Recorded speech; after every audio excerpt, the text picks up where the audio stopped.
The airlock hissed shut behind Elias Wren, and he immediately regretted forgetting to secure his helmet strap, which now dangled like a loose shoelace in zero gravity. "Not my finest morning," he muttered, brushing a stray lock of hair out of his eyes as he floated through the narrow corridor of Lysara Prime's orbital station. Somewhere above, the hum of the station's fusion core thrummed like a cosmic heartbeat, steady, indifferent, and completely unbothered by his minor inconveniences. The corridors twisted and turned in ways that would have made a cartographer weep, but Elias had the uncanny ability to navigate them while simultaneously spilling a cup of coffee on the console and tripping over his own boots. From a side hatch, a soft, almost imperceptible click made him pause.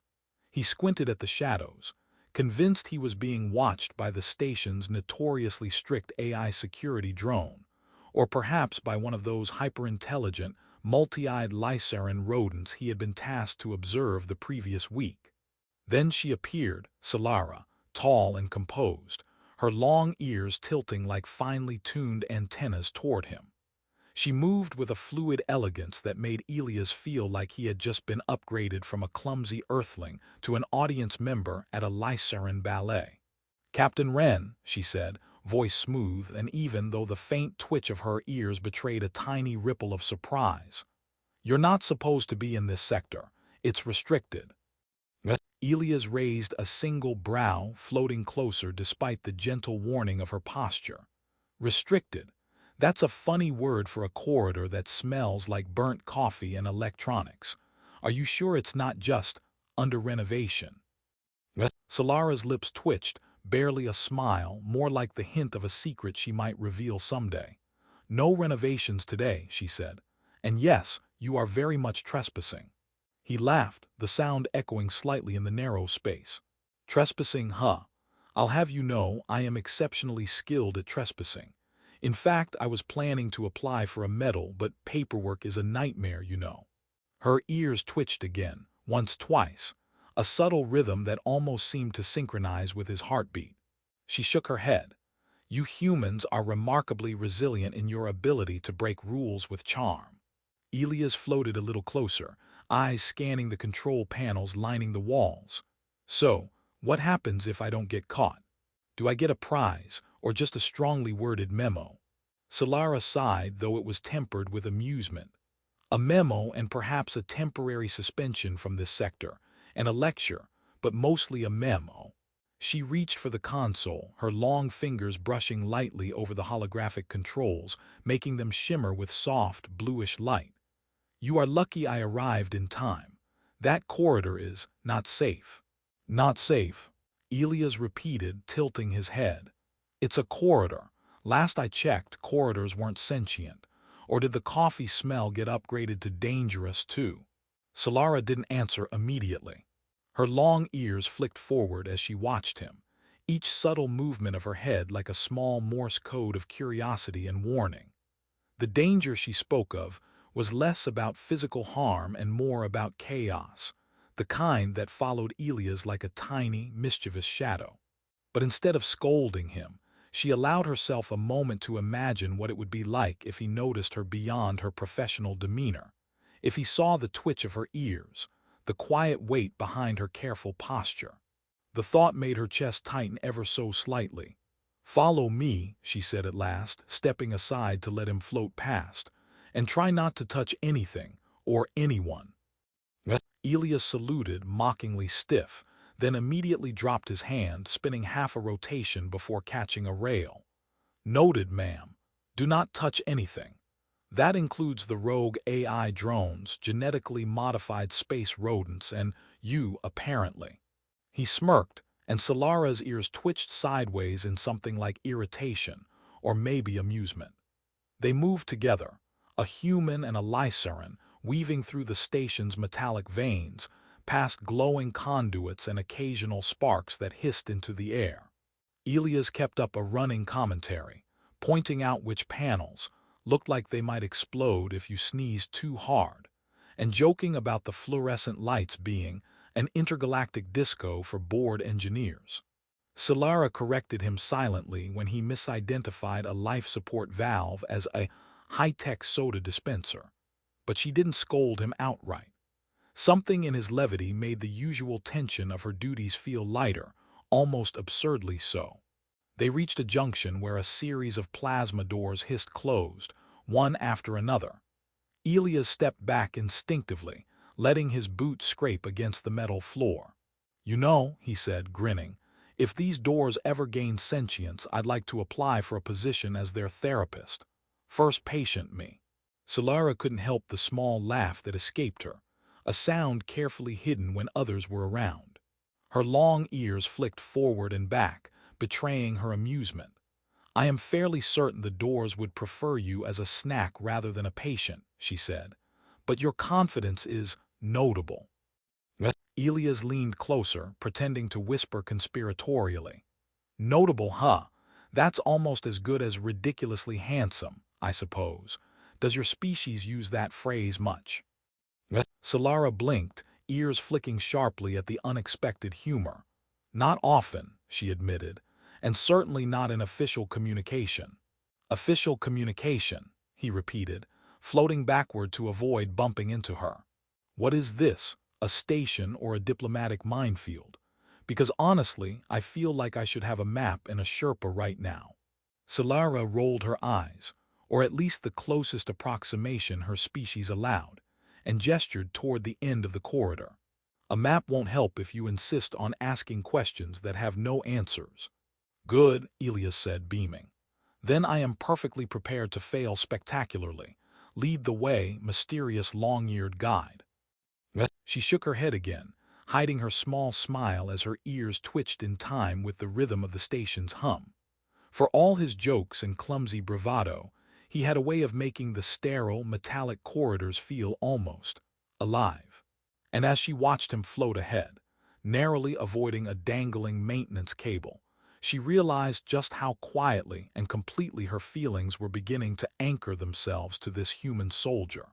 Somewhere in the back of her mind, Solara reminded herself that she should maintain professionalism, that desire was a complication she could not afford. But in that corridor, with sparks flickering above and the distant hum of the fusion core beneath, her restraint was already under siege. She flicked her ears once more, almost imperceptibly, and followed him, wondering if she could survive another day of absurd antics, laughter, and the slow, quiet tug of longing that had begun to root itself deep in her chest. Elias, oblivious as ever, turned around mid-floating step and called back.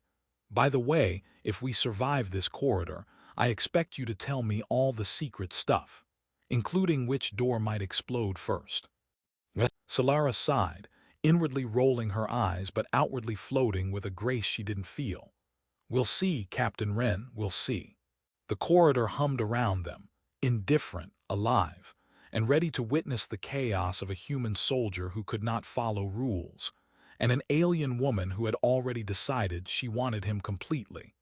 Even if quietly, secretly, she had not yet admitted it to herself. Elias Wren floated into the communication hub, spinning lazily as if he were auditioning for a zero-gravity dance troupe rather than performing a high-security tour. Solara followed, her long ears flicking like radar dishes, keeping track of both his unpredictable movements and the intricate console panels that lined the walls. "Careful," she said, her voice calm, almost melodic, though the twitch of her ears suggested a flare of exasperation. "One wrong touch and you could blow up the station, accidentally launch a rogue satellite, or just make the AI angry enough to write me a strongly worded poem." Elias finished with a grin, twisting midair to peek at a holographic display. "I'm ready for all three." Solara paused for a fraction of a second, suppressing the smile threatening to escape. "Not quite," she corrected. "Mostly, you would just short-circuit this terminal, and then I would have to explain to the council why a human soldier thought he was qualified to dance with interstellar communications equipment." Elias floated closer, eyes bright with mischief. "Dancing. I prefer the term creative problem-solving. And for the record, my last creative problem-solving involved stopping a malfunctioning airlock by yelling at it very persuasively. Her ears twitched sideways, betraying the slightest amusement. I imagine that was highly effective, she said, the hint of sarcasm unhidden beneath her composed tone. Best I've ever done, Elias admitted solemnly, though a small grin tugged at his lips. The airlock hasn't laughed at anyone else since. Not sure if that's a compliment or a tragedy. They floated past a row of humming consoles, each one projecting holographic maps of distant sectors, blinking markers denoting communications pulses across light years. This is where we monitor interstellar traffic, Solara explained, keeping her hands close to her sides to avoid touching him, or anything else he might inadvertently set off. And here, she added, gesturing with a subtle wave of her long fingers, we track diplomatic messages, some of which are extremely sensitive. Sensitive messages, huh? Elias said, raising an eyebrow. So if I accidentally press this shiny red button, do the Lycerans send me a strongly worded email, or just beam a holographic cat to my quarters? Solara's ears flicked sharply.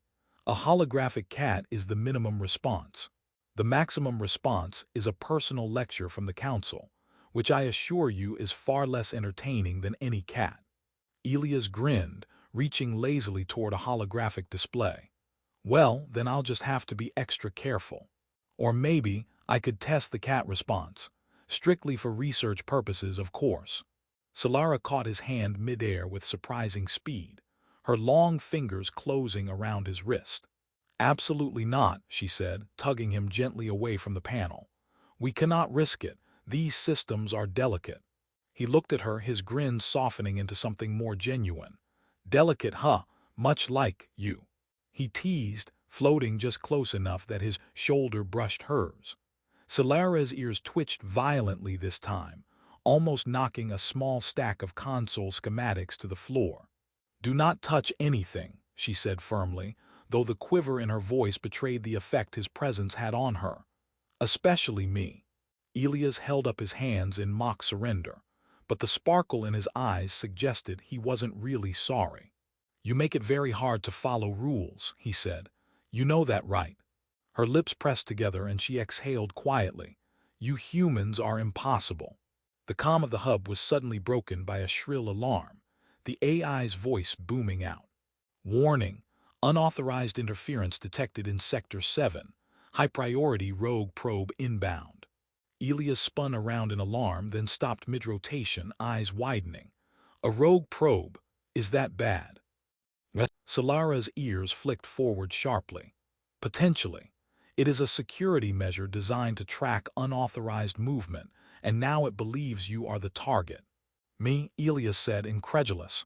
What did I do? I only floated in, said a few jokes, and almost pressed a red button.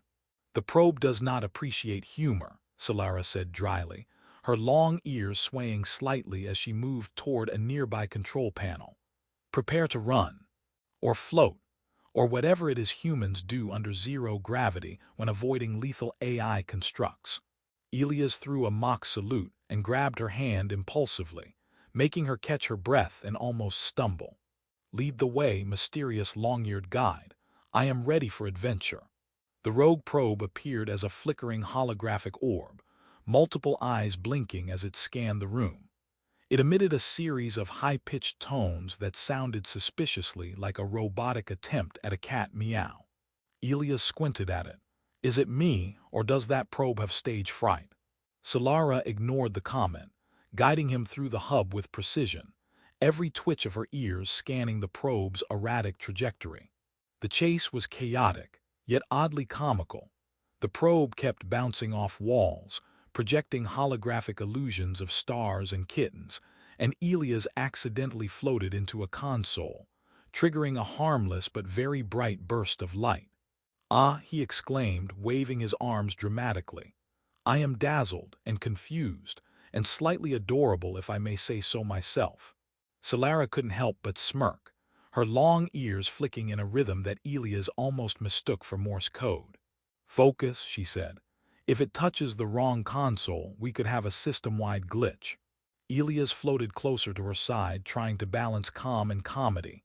Right, focus, I can do that. Focus and maybe make a joke. Or two. Or 1,000. Solara's ears twitched sharply, and she pinched the bridge of her nose. You do realize that 1,000 jokes might make it harder for me to prevent catastrophe. Ah, but that is where the human charm comes in, he said, grinning widely. I distract the probe with humor while you do all the important things. It's teamwork, really. They twisted through the labyrinth of the hub, dodging sparks, lights, and holographic illusions that flickered across the walls. At one point, Elias sneezed directly onto the probe's sensors, causing it to short-circuit temporarily. Bless me? He asked cheerfully, floating back upright. Solara blinked, her ears flicking sharply, half in exasperation, half in amusement. Remarkably effective, she admitted. By the time the immediate threat had passed, both of them were floating in the central chamber, catching their breath, or in Elias' case, pretending to catch his breath while joking about narrowly avoiding a cat apocalypse. Solara, despite her calm exterior, felt her chest tighten in a way that had nothing to do with exertion. "Captain," she said quietly, her ears flicking subtly, "you have a remarkable talent for creating chaos while remaining completely oblivious to danger." Elias laughed, spinning slightly in zero gravity. "And you, mysterious long-eared guide, have a talent for keeping me alive while trying not to laugh at my brilliance. It's a delicate balance, isn't it?" Solara's ears twitched once sharply, betraying a faint blush that humans might have called embarrassment. "Yes," she admitted softly, "a very delicate balance." They floated in silence for a heartbeat, the hum of the station filling the gap, a quiet rhythm that neither of them fully acknowledged. Elias' grin softened into something warmer, and Solara's carefully maintained composure faltered for the briefest of moments. "By the way," Elias said suddenly, breaking the quiet with characteristic irreverence, "if we survive this week, I expect a full explanation of why your ears do that thing." Solara's lips curved into the faintest smile, her long ears twitching once in a way that almost felt like acknowledgement. "Perhaps," she said, "if you survive long enough to ask." And with that they drifted toward the observation deck, the stars beyond the viewport reflecting in their eyes. The rogue probe may have been neutralized, the immediate chaos averted, but the real adventure, the slow, quiet pull of desire, restrained and teasing, was only beginning. In the vast metallic corridors of Lysara Prime, humor was their shield, chaos their companion, and unspoken longing the gravity pulling them together. The alarms blared before Elias had even finished his breakfast, technically a nutritionally optimized sludge that tasted vaguely of burnt caramel, but he pretended it was gourmet. The station shook as the blast doors clanged shut, locking corridors in chaotic segments. "Well," he said, floating midair with a spoon stuck to his hand by some lingering magnetic field, "this is a very bad day to forget how to use my jet boots." Solara appeared at the corner of the corridor, her long ears swaying sharply.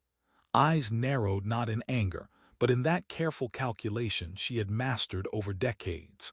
"Captain Wren," she said, voice calm but tense, "we have a full breach in the lower docking bays. A rogue faction has hijacked several cargo drones and—" Elias cut in, dramatically saluting with the spoon still in his hand. "I volunteer as tribute, ma'am. And if the tribute fails, I'll provide comedic commentary for moral support." She did not respond to the comedy, which, given the situation, was probably for the best. "This is serious," she said. "You must follow me and—" "I'll follow," Elias said, spinning halfway through the corridor like a zero-gravity ballerina. "Just remind me again which way is down." Solara's ears twitched in exasperation. "Down is the direction of the station's core. And if you collide with another human, or worse, a drone, you will regret it immensely." They moved through the twisting metal corridors, weaving around automated cargo lifts that rattled ominously and plasma conduits that occasionally sparked with minor explosions. Elias floated too close to one and yelped as a rogue panel sprayed a harmless, but incredibly bright flash of light. "A little dramatic," he said, brushing himself off. "I call it enhanced lighting for effect." Solara ignored him, though her ears flicked in a rhythm that betrayed her half-amused, half-frustrated mood. She had never imagined that coordinating a defense with a human soldier could be so chaotic, yet oddly invigorating. The rogue faction's drones zipped ahead, each one bristling with pulse weapons designed to incapacitate rather than kill. Elias reached for one with casual confidence, apparently intending to negotiate with it through a series of elaborate hand gestures and sarcastic comments. Solara nearly rolled her eyes in real danger. "Do not touch it," she warned, but Elias had already tripped a magnetic lock, sending the drone spinning into a wall with a metallic clang. He gave it a thumbs up. "Negotiation successful. Well, mostly. It seems to respect my leadership skills." The rogue faction's main drone carrier hovered into view, a massive vessel bristling with lights and tiny, angry-looking weapons. Elias squinted. "Looks cranky. You think it's hangry too?" Solara's ears twitched sharply. "Focus, Captain.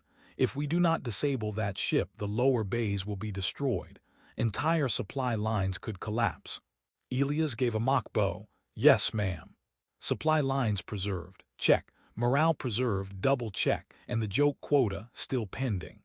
They approached the carrier together, the tension thickening, yet somehow punctuated by Elias' irreverent commentary. He floated beside her, occasionally bumping into her arm with a sheepish grin, and she found herself suppressing laughter at his antics, even as her long ears quivered from nervous adrenaline. Solara calculated a risky maneuver. "We can infiltrate from the rear," she said, "but I need you to follow my lead exactly. One misstep." "I'm excellent at missteps," Elias said cheerfully. "I've trained for years. Mostly failing, mostly spectacularly, but still highly trained." The rear hatch opened and they slipped inside. Drones whirred and blinked, scanning for intruders, while holographic maps lit the walls in alien patterns. Elias immediately found himself entranced by a control panel that looked like a cross between a Rubik's Cube and a glowing jellyfish. "What does this do?" he asked. Solara grabbed his hand firmly, guiding him to a console that would neutralize the carrier's weapons. "This does," she said, "and that is your only concern. Everything else is dangerous for humans." He glanced at her, long ears twitching in anticipation. "You make danger sound thrilling." She arched an eyebrow. "You make chaos look charming, let's call it even." Working in tandem, they managed to disarm the carrier, Elias' clumsy brilliance surprisingly effective when guided by Solara's precision. At one point, he accidentally triggered a holographic alarm sequence, producing a projection of a massive, dancing Lysaran cat. "It's a morale exercise," he shouted. "Very scientific." Solara, despite the life-threatening situation, felt herself laugh. Her long ears flicked forward, betraying the unguarded warmth she rarely allowed anyone to see. She realized in that moment that she had never truly experienced this kind of partnership, equal parts chaos and trust, tension and humor, and that her heart had quietly anchored to this human soldier long before she had admitted it. The drones deactivated, the rogue faction's attack halted, and the station's lower bays remained intact. Elias floated back towards Solara, grin wide but eyes unusually serious. "We did it," he said, "without entirely destroying the station. Progress." Solara's ears twitched, and she allowed herself a small, genuine smile. "Yes, progress indeed." He drifted closer, ignoring the gravity of his own situation, and offered his hand. "I think we make a pretty good team. You precision, strategy, long ears. Me chaos, charm, and impeccable comic timing. Perfect balance." She took his hand, the warmth grounding her in a way the station's hum never could. "Captain," she said softly, "I have something to admit, something I've been restraining." "Restraint," Elias echoed, grinning, "my specialty, apparently." "Is it dangerous? Do I need to wear a helmet?" "No," she said, laughter threading her tone, her ears quivering. "It's not dangerous, it's just me. I want you, not in secret anymore. Elias blinked, processing for a beat, then smiled warmly. Well, that is remarkably straightforward, and I like it. I mean, I like you. You, Solara. Long ears, precise, brilliant you. Her ears twitched sharply, her chest tightening in delight, and for the first time she felt the weight of restraint lift. She had longed quietly, watched quietly, and now the desire she had hidden was met with acceptance rather than confusion or judgment. The station seemed to pause around them, lights reflecting off polished floors, holographic maps flickering, but nothing mattered except this moment. Elias, for all his clumsiness and irreverence, had proven capable of extraordinary courage and an uncanny ability to navigate chaos with humor. Solara, for all her precision and careful restraint, had learned that vulnerability could be powerful, and that desire, quiet, persistent, and carefully considered, could transform not just her heart, but the rhythm of her life aboard Lysara Prime. By the way, Elias said, breaking the quiet with a cheeky grin, if you keep looking at me like that, I might start thinking you like me. Dangerous, I know. Her ears twitched, and she pressed a finger to his chest mock seriously. You will survive, but only if you keep that grin in check. He laughed, brushing imaginary dust off his uniform. Deal, but only if you promise to keep those ears twitching in my favor. They floated together toward the observation deck, the stars beyond reflecting in their eyes. Chaos, humor, danger, desire. They had faced it all, and survived not only the threats of the galaxy but the slow, quiet pull of hearts finally unburdened. In the metallic veins of Lysara Prime, amidst lights, hums, and holographic illusions, a human soldier and an alien woman with long ears discovered that even in the vast expanse of space, love could find its orbit, steady and complete, against the wild gravity of life. Elias reached over, brushing a stray lock of hair from her face, ready for the next adventure. Solara allowed herself a smile, ears flicking forward like antennas tuned to infinite possibilities. Always, but this time together. And for the first time, neither chaos nor restraint mattered. Only the quiet, unspoken